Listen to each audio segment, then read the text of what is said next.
ইঁদুরের কল দিয়া কখনো মাছ ধরছেন? দেখেন বুদ্ধির রাজা মদন টাক ইঁদুরের কল দিয়া মাছ ধরতেছে। আজকের পুরো ভিডিওতে আপনাদেরকে দেখাবো মদন টাকের চিকন কিছু বুদ্ধি, যেই বুদ্ধি বা টেকনিকগুলো দেখলে আপনারা অনেক বেশি মজাও পাইবেন, অনেক কিছু শিখতেও পারবেন। দেখেন কত সুন্দরভাবে এখানে একটা কয়েল রাখতেছে। অনেক সময় আমরা কয়েল জ্বালায় কয়েল রাখার জায়গা পাই না, কিন্তু মদন টাক দেখেন কত সুন্দর টেকনিক বের করলো। আর এখানে একটা ঢাকনার হাতল ভেঙে গেছে, বোতল কাইটা কত সুন্দরভাবে হাতল বানায় ফেলাইলো। এরপরে এখানে দেখেন সহজে কিভাবে রুটি বানানো যায়, যদিও চায়নাতে এরকম ছোট ছোট রুটি খায়, আমগো দেশে খায় না। তারপরে একটা চেয়ার ভেঙে গেছে, চেয়ারটার উপরে দেখেন কত সুন্দরভাবে বালু চালতাছে, মানে কোনো জিনিসই মদন টাক ফালায় দেয় না। দেখেন এইখানে প্লাস্টিকের বোতল দিয়ে কত সুন্দরভাবে ঢাকনা বানাইলো তিনটা। তারপরে এই যে সামনে যেহেতু কুরবানির ঈদ, আপনারা চাইলে মদন টাকের মতো গরু ছাগলের নাড়ি বুড়ি খুব সহজে এরকম করে পরিষ্কার করতে পারেন। তারপরে এখানে দেখেন পা মেনিকিউর বা পেডিকিউর করতেছে, ওই যে পা ফর্সা করার জন্য যা করে আর কি পার্লারে, ওটাই করতেছে। তারপরে এখানে দেখেন একটা গ্যালন কাইটা খুব সুন্দরভাবে চপিং বোর্ড আর এই যে চাপাতিটা রেখে দিল, মানে অল্প জায়গায় ভালো করে রাখলো আর কি। তারপরে এইখানে দেখেন কি করতেছে, এই যে কারেন্টের হোল্ডার বা সুইচ দিয়ে দরজা তালা মাইরা দিল। বুদ্ধিমান মদন টাক হাতের কাছে যা কিছু পায় তা দিয়ে এই কাজ চালায় নেয়। দেখেন এখানে চামচ দিয়ে কত সুন্দরভাবে ঝর্ণার মতো করে গাছে পানি দিতেছে।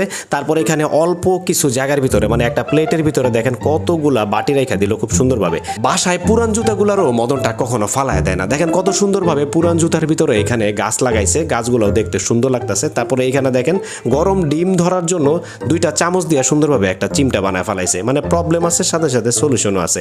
এইখানে আবার দেখেন বারবিকিউ করতে গেছে, তারপরে যে পেঁয়াজ গাছের যে শিকড় থাকে সেইটা দিয়ে তেল ব্রাশ করতেছে, মানে কোনো প্রবলেম না, প্রবলেম থাকলে সলিউশন আছেই। তারপরে এইখানে দেখেন একটা কাঁটাযুক্ত ফল রে কত সুন্দরভাবে হাতের স্পর্শ করা ছাড়াই ভাঙতেছে।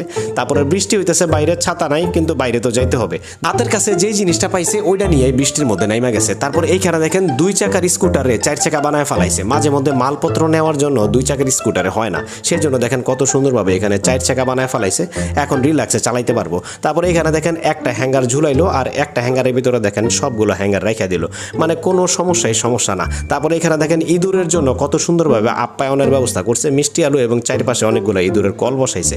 তারপর এইখানে দেখেন আবার কি হয়েছে, চাপাতির মধ্যে এই যে আলু আটকায় যায়, এখন আলু আটকায় গেলে বারবার খুলতে হয়, তার জন্য এখানে দেখেন একটা কাঠি সুন্দরভাবে কষ্টেপ দিয়ে আটকায় দিল। এরপরে এখন যখন আলুগুলাকে কাটবে ছুরির সাথে আর আটকাবে না। মদন টাকের মাথায় বুদ্ধির কোনো অভাব নাই, তাই তার কাছে কোনো সমস্যা না।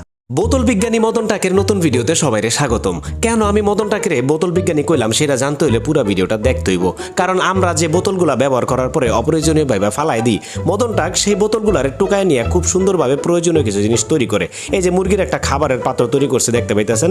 এরপরে দেখেন এখানে শুকনা মরিচ গুঁড়া করার লেগে খুব সুন্দরভাবে আরেকটা জিনিস তৈরি করছে। এরকম অনেক জিনিস আছে।